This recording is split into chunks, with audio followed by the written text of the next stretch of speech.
Hello and welcome to the big picture.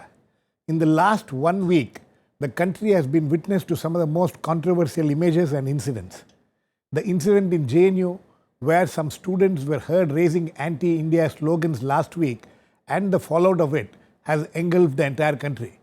As protests spread across the country to the way in which the entire case is being handled, both the police and the lawyer community has come in for some severe criticism apart from questions being raised about their functioning.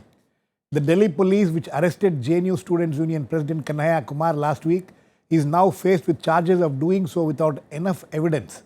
While on the other hand, its soft handling of the lumpen attack by a section of lawyers at the Patiala Courts complex twice in this week, including attack on Kanhaiya and journalists as well as teachers, has come in for serious criticism. Some of the lawyers who have brazenly admitted their actions are still free and cases are yet to be registered against them. We will discuss today the role of both the police and a section of the lawyers and what it means to the system as well as upholding the rule of law and what consequences it is likely to have. To discuss this, I have with me Marwah, former Commissioner of Police, Delhi, apart from having been a former governor also, Anil Chowdhary, former Secretary Internal Security in the Union Ministry of Home Affairs, Prashan, Bhushan, advocate in the Supreme Court, Gopal Krishna Agarwal, national spokesperson of the BJP, and Ashok Tandon, senior journalist. Welcome to all of you. Mr.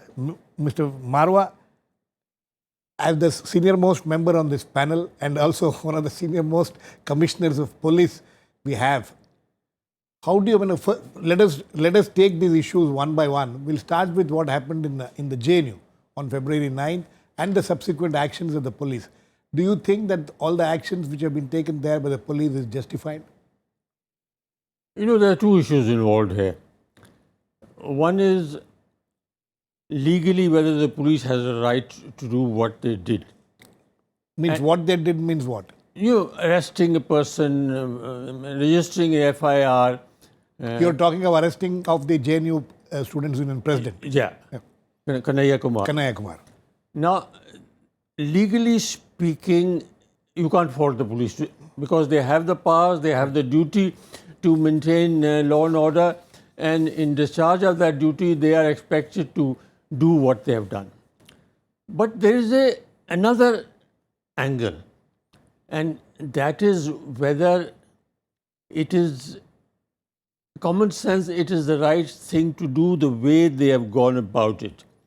Because technically speaking, if you are right, if the consequences that follow are not what you expect, and the problem, as you have stated, becomes even bigger than where you started with, then you have not achieved your objective. And I think there, I believe the whole situation could have been handled a little more tactfully, with little more foresight, and allowing this issue to snowball into a huge issue, both politically, and these days it's a very politically charged environment. I think that could have been avoided. Mr. Marwah, there's one question which is being asked repeatedly. The authority of the police to enter the campus. You think that that authority the police have, they don't have to take permission from anybody? Legally speaking, they don't need to take anybody's permission. The police can enter any place if there is a cognizable offence has been committed or a cognizable offence is likely to be committed. Now, that is the legal thing. But here again, there is a convention. There is a convention that the police does not enter students' campus without permission from the Vice Chancellor or the principal of the institution. And here, from what I have seen in the media, that the Vice Chancellor had given permission for the police to enter. Absolutely. Gopal Krishna Agarwal, now how do you respond to this? Because the whole thing started with a complaint by one of the MPs of your party to the police, and also the ABVP students complaining to the police. Mr. Marwah feels that this could have been handled in a different way, in a more tactical way. Would you agree to that, or you think that this was the only way it could have been handled? There can be different ways of handling anything, and that is on the prerogative of police. department. I think they have the right to have their own prerogative and how they can handle. You may discuss that this was better or that otherwise it could have been handled better. But ultimately, the basic question is when the JNU has the act at that time. There was an act of sedition and there was a cognizable offense which the police needed to act, and they have acted in a legal manner and which had a chance of further repercussions. And this is a series of activities that were taking place at the JNU campus, whether at the time of killing of the soldiers or other issues. They have been provocating statements from the JNU people. There had been provocative actions which could have been earlier also pertained to sedition and anti-national activity, and it was increasing on over a period of time and day to day, and those activities were getting recognition of getting support from the vested interest, whether you call them political leaning or whether you call them on other kind of vested interest by other organizations. So this had to be stopped, and it is within the purview of the police. And if ultimately the law will take its course, that's for sure. And if police doesn't act anytime, then everybody will say that they are not acting. There has to be prevention, precautions. All these things are issues. There Okay. is no doubt that Okay. there is ample evidence which the police claims that there were anti-national sloganing going on. There That is was a where that permission to hold this program was withdrawn by the VC. Still, it was taking place. I think Mr. we should support. No, Otherwise, Mr. Agarwal, the Mr. moral of the Agarwal, police department. no, Mr. Agarwal, all your points well Yeah. taken. But do you think that the BJP MP from East Delhi should have got involved in this? It is individuals. Anybody could have done. He is as an individual person. He has complained, and all the reports were in the media for 2 3 days. And then when he found that it is, and he took the initiative. So anybody can take the initiative. He is associated with BJP. I am happy that BJP takes a nationalist stand, and our MPs are vigilant enough to take the issues into the logical legal way. He has Okay. complained to the police. He has not Okay. taken it in his own hand. We'll come to Then that. police has We will. taken action. No, we will Cognizance come of to his, the. We will come to the and aspect taken of. FIR. Okay, we'll come to the aspect of people taking law into their own hands very soon. But Prashant Bhushan, the basis on which Kanhaiya Kumar was arrested, that is one of the controversies which we are facing today. That the basis on which he was arrested. You think that basis has been, Mr. Marwah was talking about how it could have been handled differently. Now, after all these days, now it's almost a week since he was arrested. He is now in judicial custody. You think that the basis on which he was arrested has been found to be having a basis? No, it was totally baseless for two reasons. For, Firstly, Kanhaiya Kumar did not raise any of the so-called objectionable slogans which have been mentioned by the police. That is absolutely clear. There is not a shred of evidence that Kanhaiya Kumar had raised any objectionable slogan whatsoever. Secondly, this whole law of sedition, which is a colonial law, in which Gandhi and various other freedom fighters who were fighting for the freedom of the country in a very totally peaceful manner were prosecuted. This came up for discussion before the Supreme Court after our constitution, which guarantees the fundamental right of free speech to citizens, which also gives a fundamental right to citizens to protest against the government, to spread disaffection against the government in order to bring about a change of government through peaceful electoral means, etc. Unfortunately, that same law is being applied today on students who were supposedly raising some objectionable slogans. Now, even if those slogans were objectionable, and some of them seem to be objectionable, that does not make it a case of sedition. The Supreme Court in Kedarnath's case, which is a constitution bench judgment, said that the offense of sedition can only be committed if you are inciting people to violence or public disorder. Otherwise, if you are going to charge people for sedition merely because they are spreading disaffection against the government, or even if they are saying that, well, give azadi to Kashmir, that does not amount to an offense of sedition. In a free country like India, everybody has a fundamental right to discuss what is in the ultimate interest of the country or not.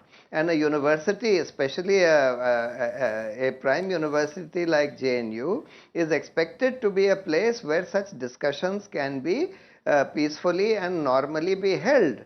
However, some of the slogans which have been mentioned do appear to have been objectionable, but that does not make it a case of sedition. Okay. And those slogans were clearly not raised by Kanhaiya Kumar. He gave a speech, a very detailed speech 2 days later, which shows what he believes in, that he has strong objections to the BJP and the RSS, etc. But he didn't say nothing at all about even azadi to Kashmir or anything else, or dismembering India, etc. So therefore the police action seems to me to be totally justified, and this whole jingoistic thing Police about action nationalism justified. which has been raised by the BJP, Police they action, seem to, I think you they are saying, seem to feel. no, Prashant, you are saying police action seems to be justified. No, I'm saying police action is totally unjustified. Okay.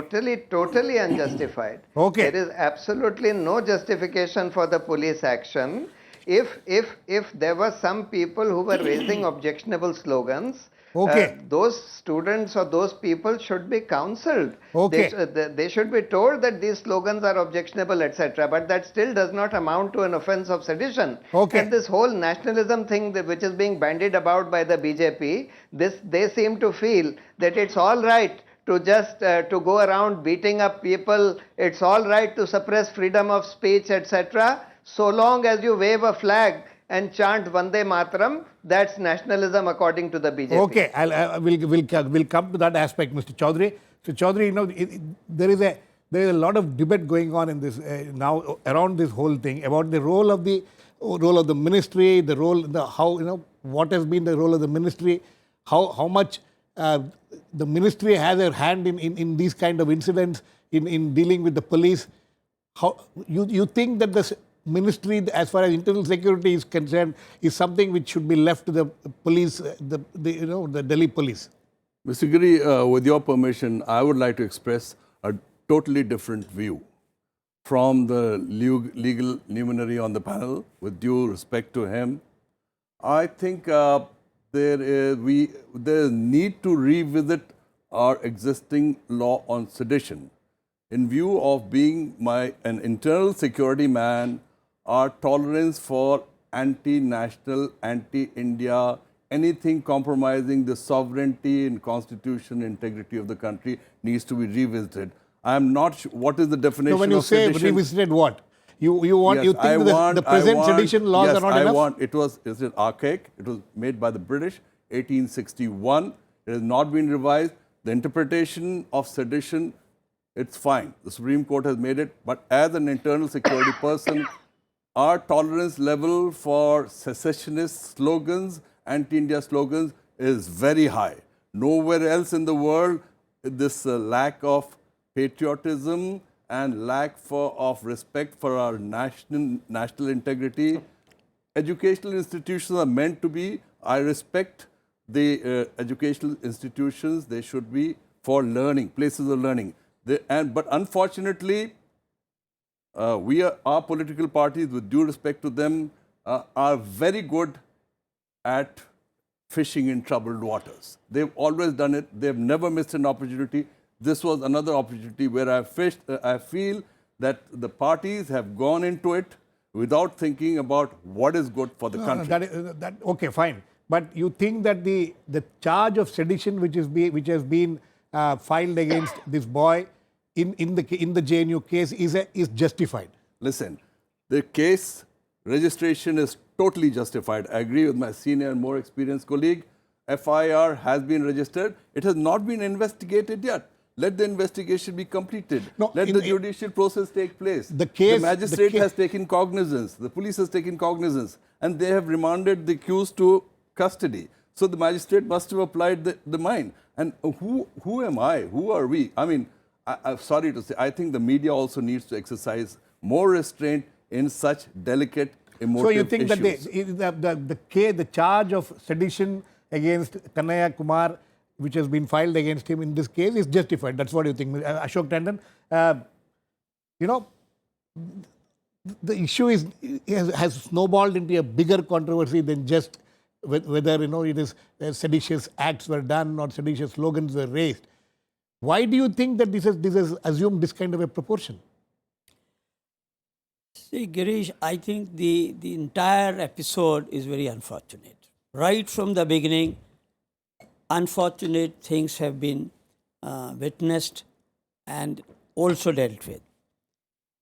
Now, being a journalist, I would say that first and foremost, the attack on journalists is highly condemnable, and use of force by liars also is equally condemnable, because, as you very rightly said in the beginning, we have a rule of law and nobody has an authority or license to indulge in violence. I'm glad that at the end of the day, everybody has condemned violence.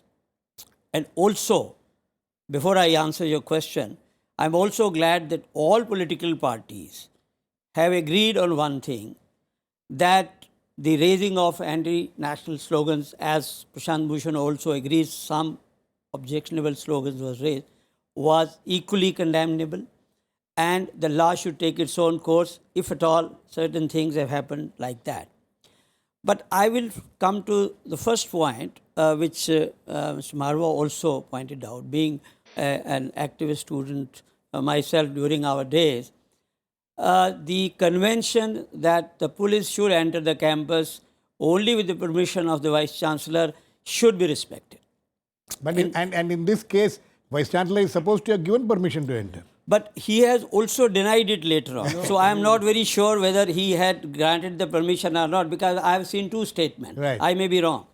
But again, going to the moot question initially, I also tend to agree that whosoever was feeling aggrieved for whatever was happening in the JNU campus should have filed the complaint first to the Vice Chancellor. So you think Because the that BJP, is a normal course. The BJP MP getting involved in this and straight away going to the police and filing a complaint could have been avoided? I think if at all he was feeling strongly about it, which he has the right to do that, he should have sent a written complaint to the Vice Chancellor of the university and waited for the Vice Chancellor to take a call on that. That should be the normal course if we have to handle student community in our university. And this is nothing new. In university, many activities do take place, but whosoever feel, in fact, another group of students can also feel aggrieved. Exactly. They should also have gone to the Vice Chancellor and brought it to the notice of the Vice Chancellor, and then I'm sure Vice Chancellors know how to deal with the student leaders, student activists and student agitation, whether slogans of anti-India slogans are raised or otherwise any other activities. Now, therefore, I personally feel that now time has come when the Bar Council has also has initiated an action against those advocates. Police is also taking cognizance of those who indulge in violence. That is where the problem lies. And Ashok Tandon. therefore, I'll today, no, just 1 minute. Today, I have seen the statement of Mr. Rahul Gandhi, Mr. Kejriwal. They all agree on one thing, that anti-national activities should not be acceptable, are not acceptable, but it should be left to the law enforcing agencies to deal with them. Exactly, And that is the therefore, question. there is unanimity that nobody, whosoever high or mighty they may be, or even student leaders, have no right to indulge in Mr. anti-national Marwah, the activities. question is about what is anti-national. The whole question is now, revolving around what is anti-national. Many people, some of the most senior and respected jurists think, have a certain, opinion about what is anti-national, what is sedition. You think that, there have been certain criticism about the police not really understanding what sedition is. I'm afraid I beg to disagree. This is in my program the other day, somebody like Mr. Soli Surabji made this statement. No, I beg to disagree. I believe, there can be various views, and all these things, in a country like ours, we should allow them to be debated. And ultimately, it is courts which will decide whether the offence is made out or not. The police job is only to investigate and put a charge sheet before the court. A final decision will be taken by the courts, and it can go right up to the Supreme Right. Court. But the question, the second question which you have been raising here is that the use of force by the police. Right. Here police faces a dilemma. They are damned if No they, use of there has been no use of force. no, not as such. using force. Not using force is not the using force. question. Yes. You see, the police is faced with a dilemma. If they use force, they are damned. If they don't use force, they are damned. What do?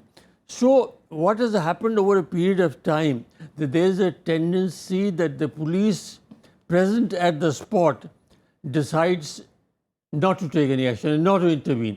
That's where they... Sir, sorry to intervene. Now the question is about two different approaches to the two incidents related to this entire thing. One is the way in which Kanhaiya Kumar was arrested in JNU. The second is the way in which many people were seen on camera indulging in the kind of violence which they did in Patiala House Courts, not being arrested, not being taken into custody even 4 days after the event. How do you explain this different approaches to this similar kind of incidents which happened? We already discussed the first incident. Now I'm discussing Yes. the second incident. Yes. In second incident, as I said, there is a tendency in the police not to use force. Here, because the people involved are students, lawyers, media people, they're all very sensitive groups of the society. And any use of force by the police, That is like not, they misuse... No, I am not talking about... I admit, I agree with your contention that, it is a sensitive situation, whether use of force or not is something which should be left to the police on the spot to take a decision. But what happened after that? The question is what happens after that. When you are supposed to file cases, when there was so much of what happened in the BJP MP files a complaint before the police in the JNU case, and the prompt action is taken. Why is prompt action not being taken in the case of the Patiala High Court? That is the question. And don't you see difference in approach towards these two instances? No, here again, my information is again from the media that the Commissioner of Police has already made a statement that they have issued summons against the BJP MP and MLA. Huh? MLA. And the law will take its own course. So you don't see you don't have a problem with the way these things have been handled as far as the Patiala House Court's incidents are concerned? No, I don't think so. You're quite happy with the way things have been handled? I'm happy in the sense that... Not satisfied, not that happy. the situation has not been allowed to get out of hand. But at the same time, if anybody has violated the law, whether he is MLA or whether he is a lawyer, strict action according to the law must be taken. The question is when. No, That is where the controversy lies now. Incident has taken place only about a day or so before. 3 days back, sir. Prashan, is that the problem of you people? You have been criticizing the way the Delhi police has been behaving. Where is what is your major concern? Major concern is that in the JNU case, they go and arrest somebody